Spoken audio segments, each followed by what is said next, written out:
All right, you're in the player development role or you're on the staff and your coach is on the hot seat. You feel it, they feel it, you feel the pressure, you feel the stress. And I've had a video before, which you can find up here, about what it's like when the transition comes. I've had a coach who's been fired, but I've never talked about what it's like to be in a building when you have the stress of a coach being on the hot seat. And so today we're going to talk about what that's like, my experience with it, and how you can go about it. What are the realities? What can you do? What are the things people aren't thinking about, right? Because everybody thinks about this coach who's going to get fired, who has this buyout, and they're like, well, I want to be a coach because I just want to get fired, right? Because I could just make this much money not to coach. I understand what they're saying, but people forget that there's a staff of people who are nowhere near that tax bracket that the head coach is in. So we're going to talk about today what it's like being in player development or a support staff member when your head coach is on the hot seat. Hello, welcome to Beyond the Field's Player Development Pod. My name is Ed Jones. I'm the founder of Beyond the Field, where we develop people and elevate programs.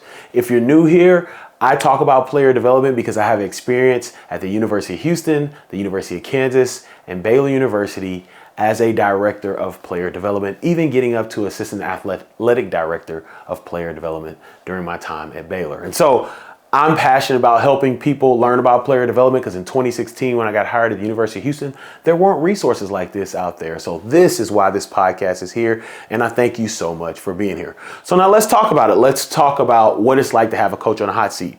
There's been one time in my career in college where that was a reality. I was at the University of Houston. This was 2018 season. We were winning. We were a winning football team. I want to let you know this. Sometimes that happens to people on a hot seat. We were a winning football team. All right. And so we start seeing these rumors. You start hearing these things. People stop coming around the program. You know, you stop seeing those people, those boosters, administration, people who are there when everything's high and good. Of course, you start watching things or reading things, on Football Scoop. And so we're sitting there, and once again, we're winning. And if our quarterback, Derek King, does not get hurt that year, we go play for the American Championship. You know, we had Derek King who had injuries. We had Ed Oliver who plays for the Bills. He had a few injuries that year. But we were still winning games. We were going to finish the season as a winning program. Now, granted, there were some things said, I think, was it before or after, but eventually at some point our president said that winning 8 games at the University of Houston will not be tolerated. Something to that extent. I may have misquoted, but it was basically that line. And so anyway, we started sitting there and we're like, man, I'm thinking, this is my alma mater. I'm thinking like, nah, this is kind of bogus. We're winning. They would know that these injuries happen. Like, we had 2 pivotal players, all conference players, all American level players who had to deal with injuries. They would know that in a perfect world, these things, our record would be better, right? A couple games, we probably would have ended up winning. But anyway, you're on this hot seat and you start to hear things, right? The first thing that really happens is you start hearing rumors. People start reaching out to you from other schools like, hey man, are y'all good? Man, I heard this and that. And you're just like, nah, we're good. You know, I don't want to get into that. I don't want to get all that drama. I don't want to create that extra stress. Now, you got to be prepared, but you don't want to create all the extra stress.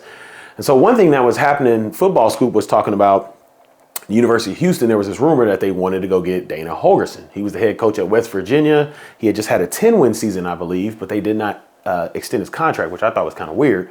But anyway, they were saying, hey, maybe we go get this, Power 5 coach at the time that can replace. And I'm like, man, this is still crazy. Like, I'm like, whatever, like just rumors, whatever. And people got to do what they got to do, and people got to report what they report. I get that.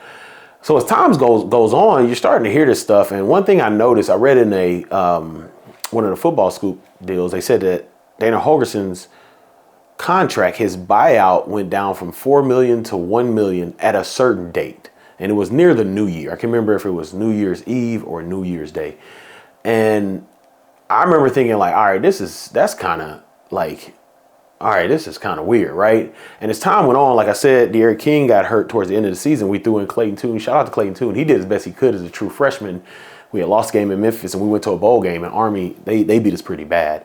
And I remember thinking there, I could see at the bowl game when we were around, I could see it was weird. Like, people were kind of in their clusters, administration, boosters. It was just kind of this weird feeling where people weren't as open and weren't as friendly as they had been previously. And you just kind of like, all right. And then you start seeing coaches kind of doing their thing, which was weird as well. But you see these things and these things happen and you're like, all right, whatever, like we'll be fine, right? And then we go out there and we lost that game pretty bad. You can look it up. I don't want to go back over it.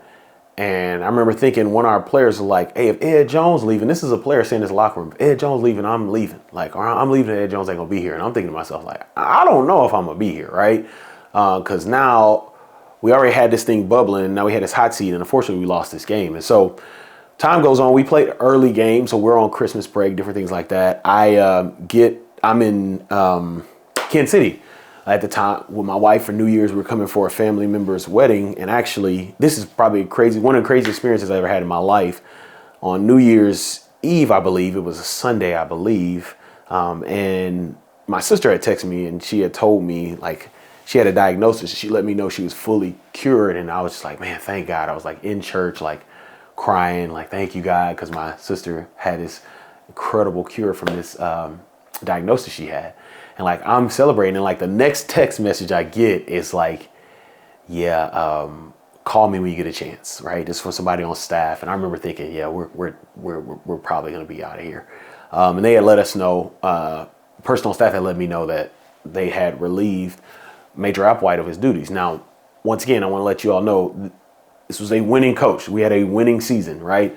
So I'm sitting there like, man, that's kind of crazy. So then they brought back the support staff. They brought us back early that weekend. We were originally supposed to meet on Friday. We were supposed to meet on Friday with the new coach, who was Dana Holgerson, right?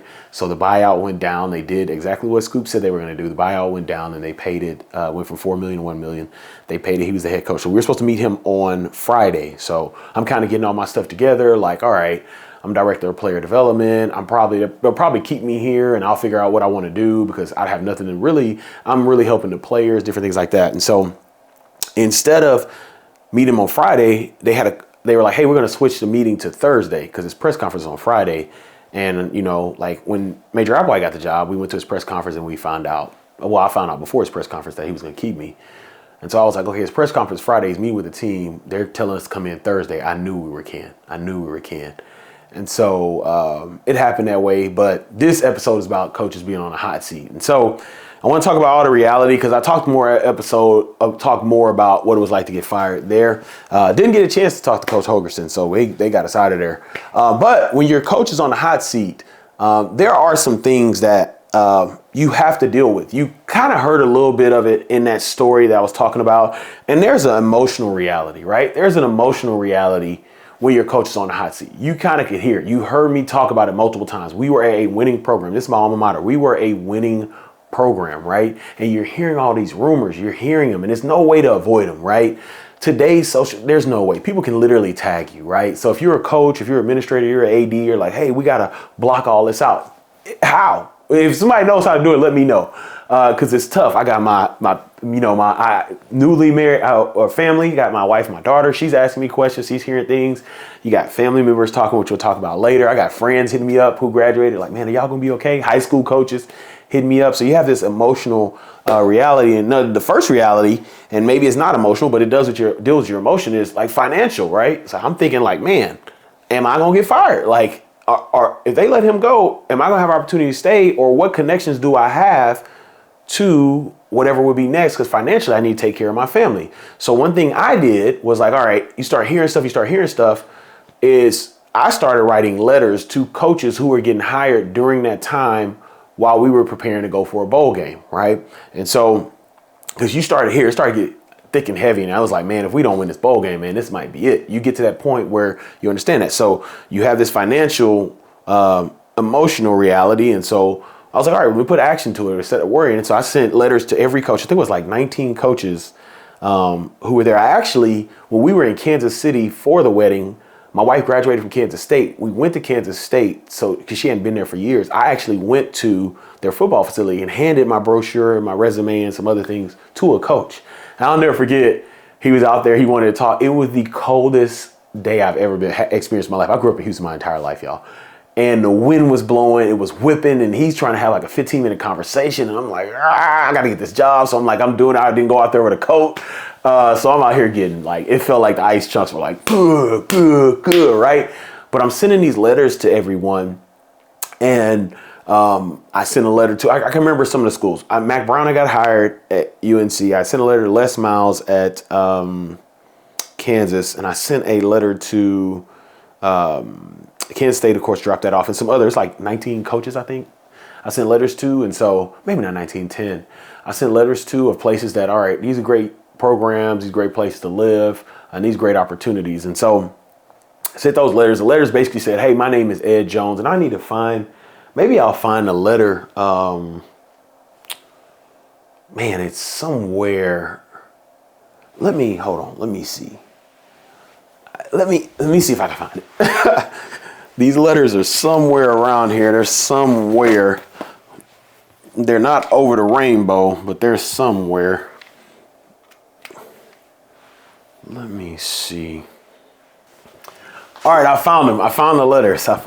So I sent a letter to the new head coach at Colorado, Georgia Tech, Kansas State, KU, Louisville, Maryland, Missouri, North Carolina, and what school is this? And I sent these out January 3rd, 2019. I actually physically mailed these letters out. And the only person who actually wrote me back was Mac Brown, because my guy Alex Brown, he stayed there after I left. And University of Miami. All right, perfect. So this is the letter I sent. I'm actually read the one I read to sent to Coach Diaz. I got a chance to meet Coach Diaz. I did a podcast episode with him here. It says, Coach Diaz, congratulations on becoming the newest head coach at the University of Miami. I sent you this brochure to highlight the development program I've created here at the University of Houston for our football program.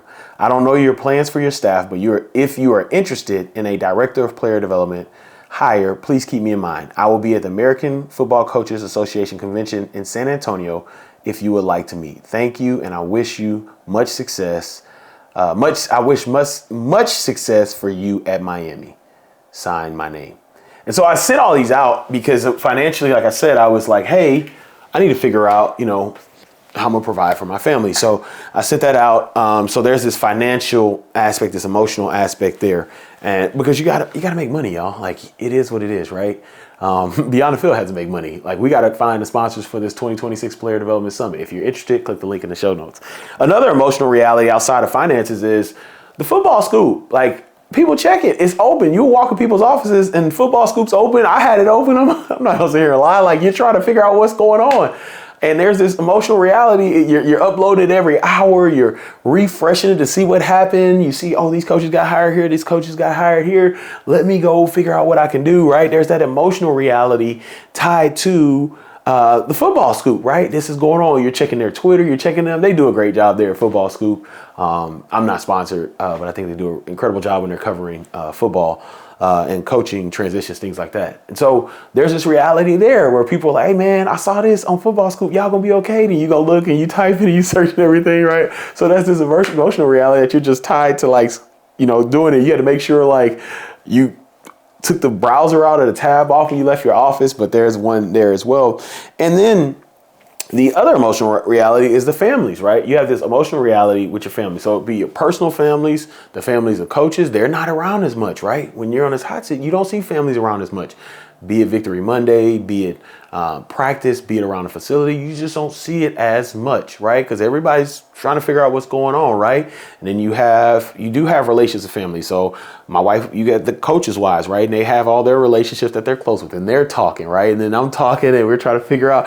It's just a lot. And my mom's asking me questions. I got my brothers and sisters asking questions because they're seeing stuff. And so there's this emotional reality with families as well. When you get out of that emotional reality, another thing I saw happen was insecurities grow. Right? Because there's no security in what's going to happen, right? You got a coach on a hot seat, a staff on a hot seat, and insecurities can grow. And so what people are doing is you started to see people positioning themselves. Maybe you start seeing people spend more time with administration.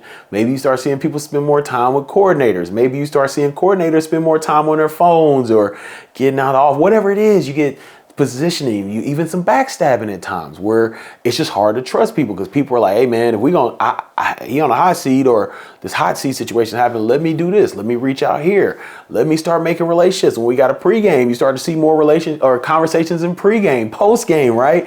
there's these things that happen, and I can't fault anybody because you have this hot seat, you have this reality. Once again, we were a winning football team.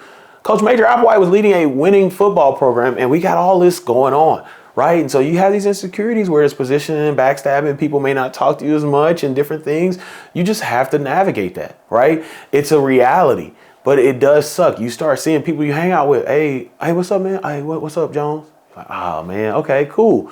You start seeing people building relationships. You start seeing this defensive coach spend time with this office coach. This office coach spend time with this defensive coach, right? This support staff member always in this person's office, right? Or in that person's office, right? It is what it is, but the insecurities do grow, right? And it's a sum of the equation that, hey, there is no security, right? We're on the hot seat, right? So those things can happen when you have a coach on the hot seat. You have the player experience as well. So the players are experiencing this as well. They know, they're hearing this stuff. Their families are talking to them, right? So these players have this fear. I would have players come in my office. Hey, coach, like, what's going on? Y'all gonna be here? Like, what's going on? Why would they do that? Coach, we winning. Why would this happen, right? So there's this fear that these people who recruited this player, they have this fear going on, like this fear of like, man, what's gonna happen? What's gonna happen? Players are confused. They're confused. They don't get it. We were a winning program. I will say that again. We were a winning program, okay? We finished that season, I believe, 8-5, right? We were one game away from playing in the conference championship, and that was the team, the UCF team that went undefeated. We're one game away from playing them in the conference championship, and that would have been a great game. Would have been a great game. I'm going to take my Cougs. I think we had it, right? But they're confused. The players are confused because they're going out here, they're giving their all, they're hearing all this stuff. They're giving their efforts, but they're also hearing that their head coach is on the hot seat. They're hearing that their staff may not be there. They're hearing that their coordinator may go to another school, right? They're hearing all this stuff, right? And it's just like, man, like this stuff is crazy. This stuff is wild. What's going on, right? And it's just these different things. You have players that are angry, honestly angry. Like, man, what's going on, right? Players that have questions for administration, for coaches, they don't know what's going on, right? They're young, they're figuring all this out. This may be the first time. This actually ones I was with, this first time that maybe not everybody in the locker room, but most of the ones I was with, this first time they ever been through this experience at a hot seat, right? They had the transition of a coach when Coach Herman went to Texas, but they had never been like this, right? And then you got their families. Their families are hitting us up all the time. I remember actually when I actually went to AFCA, or I was going to a bowl. I remember I was getting luggage. That's what I remember. I can't remember where I was at, but I remember I was getting luggage, and maybe we were packing up to get on the to go to the bowl. I can't remember what I was doing, but I remember luggage, and I remember being on the phone with a parent. And she's like, "Coach, please tell me you're not leaving. Please tell me you're not leaving. You know, you helped recruit him. You're the only one who believed in him. You helped him get the scholarship. Blah blah blah blah blah. All this good stuff. I don't want to say blah blah blah, but all this, you know, this talk from this mom that was concerned, and I had to tell her like, it's not my choice. If it goes down, it's nothing I can do about it. I want to stay, right? Houston's where I grew up. Houston's my alma mater. I want to be there with these guys. But it's not my choice at the end of the day. It's up to those who make those decisions. And so you had those conversations. Their families are talking as well. Like, well, what happens if you leave and a new coach comes in? My son was recruited to do this for this system. Is it going to be a new system? It's just a lot. It's just a lot there. And even after the game, so I go back to the game. I'll never forget one of our coordinators who was on the team came in and he like whistled. He got his two guys. He was out. He went to his next school. Right. And so you had to do players literally, or staff and players literally saw a coordinator whistle his guys and go to his next school. So you're dealing with all that, right? You're dealing with all that. This is right after a game, right? And I'm not mad at the coach. You got to do what you got to do. Once again, you've heard your head coach is on the hot seat. You got to do what's best for you. And so it was just a lot. The players, it impacts them as well. So when they, like these universities this year where, you know, I could say it, you know, the University of Florida, they let go of their coach, Billy Napier, and these players here at this hot seat, and those players were playing hard. You cannot say they didn't play hard. They were playing hard, but they got to deal with this, right? And some players take that on to themselves. They take that on to themselves. And are they the ones playing? Yes. But in the totality of it, that's not totally fair, right? And so they take that on as well. It's a lot, y'all, the hot seat, man. I'm loving this episode just talking to y'all. While I'm here, I'm getting a quick break. Let me, while we're here and I'm talking about it, I got a quick break. I want to talk to you about the 2026 Player Development Summit. A lot of you all are watching this probably because you saw Hot Seat and you're thinking about player development. Oh, you in this role? What's this player development role? Player development is the enhancement of the athlete experience through holistic and intentional programs and initiatives. And in May of 2026, we will be in Detroit for the 2026 Player Development Summit. Here was the 2025 Player Development Summit. It was in Kansas City. I got everybody to sign it. That's my souvenir. But we'll be in Detroit. And what we're looking for is sponsors. We're looking for people who want to be a part of this movement. Part of this movement of people who are in situations like this, who can help players when they're going through this, right? We're looking for people who want to sponsor, who want to use their business or their organization or their corporation dollars to help provide a great experience so that we can pour into the people who are pouring into the athletes. If you're interested in sponsoring the 2026 Player Development Summit, click the link in the show notes. We want you to be a part of this movement, and we thank you in advance. All right, so I talked about the three realities there. I talked about the emotional reality, the insecurities, and then the player experience, right? And so you may be sitting there, okay, this is the player development pod, player development. What do I do if I'm in this role? Some of y'all are in the role and maybe you experience this. Maybe some of y'all will watch this a year from now, 2 years from now, 10 years from now. Maybe you're in another sport, right? But I think it's all, you have to do the same thing overall. Number one, you have to be there for the athletes. You have to be there for the athletes, and you have to bring as much consistency as you can to the locker room, to the messaging. Hey guys, it's out of our hands. It's out of my hands. I'm gonna show up here every single day for y'all. Y'all need to show up every single day for yourselves as well and for your team. Let's get this done, right? You wanna make sure that you are talking to them. Have a conversation. Don't be afraid of the conversations in the locker room. They're having them, right? And they may be having with the wrong adult. They may be having with the wrong teammate. Go in there, talk about it. How do you feel? Hey, I understand you feel like that. I don't understand it either. Once again, we were a winning program. I got love from my alma mater. I actually visited there a couple weeks. Shout out to Coach Willie Fritz and what he's doing at the University of Houston. But that was a reality, right? These players are like, man, we're winning. Like, the one player's like, what's the point of us winning, right? But you have to have those conversations. You have to have those conversations like, man, what's happening? Like, and you got to give guys reality. I would have real talks like, hey, coach, how you feeling? Man, you know what? It's tough for me, man. I don't understand what's going on. I want to be here. I want to see you graduate. I also have a family as well. I don't know if they're going to keep me. I got to do the best thing for me and my family, whatever that is, right? You want to have these real conversations, right? Because it helps you hold down the locker room. There is so much confusion going around the locker room with these athletes, and you have to be the one to go in there and hold it down as much as possible. Number two, help the coaches out. It's a lot. Now, I know you can't help them out all the way. They're going to be on the scoop, but I try to show up every single day the same person and just try and show as much as I could. That was my goal. I'm going to show up the same person. I'm still going to encourage people. I'm still going to be there for people. I'm still going to say what's up to people. I'm still going to play noon ball. I'm still going to do this because everybody's dealing with it, right? You got young coaches. You got coaches who may be first time coaching. For me, D1 football, right? Coaches, first time being first time moving to Houston, don't know all this stuff. You try and be there for coaches as much as possible. And just also, like, I would have conversations, but I wouldn't do the gossipy conversations, if that makes sense. I'd just be like, man, how you feeling? Like, man, I don't know what's going on, man. It's tough. We're trying to get a game plan to win, but it doesn't matter. Have those conversations, encourage those coaches, right? And then if they ask questions, they got connections. Some of these coaches, had conversations. They're like, hey, man, I know somebody's asked me about you, blah, blah, blah. You never know what comes about, but be there for the coaches. And then one thing that's not talked about as much is being there for the families of the players. They're going to hit you up. They have my number. And they were just as confused as the players. Like, why, Coach Jones? Why? We're one game away from the American Athletic Conference Championship. And so it's just like game. And I was just like, I don't know. I understand this, but I'm going to help your player. What do you need to know? I can't give them everything, right? They would ask me, hey, how are you doing? I'm doing as best as I can do. I'm here every day. I still have a job, so I'm going to do this. I get to show up and impact the athletes, your son, right? So you got to be there for families as well. And the biggest thing with families I learned when I was a teacher, someone told me, an old school teacher told me, just let the parents talk. Let them talk. They just want to talk. They just want to be heard, right? You let them talk, you let them flesh it out, you encourage them, and then you tell them to encourage their son. So be there as well. And another thing you cannot skip over, this is underrated, probably most underrated, is academics.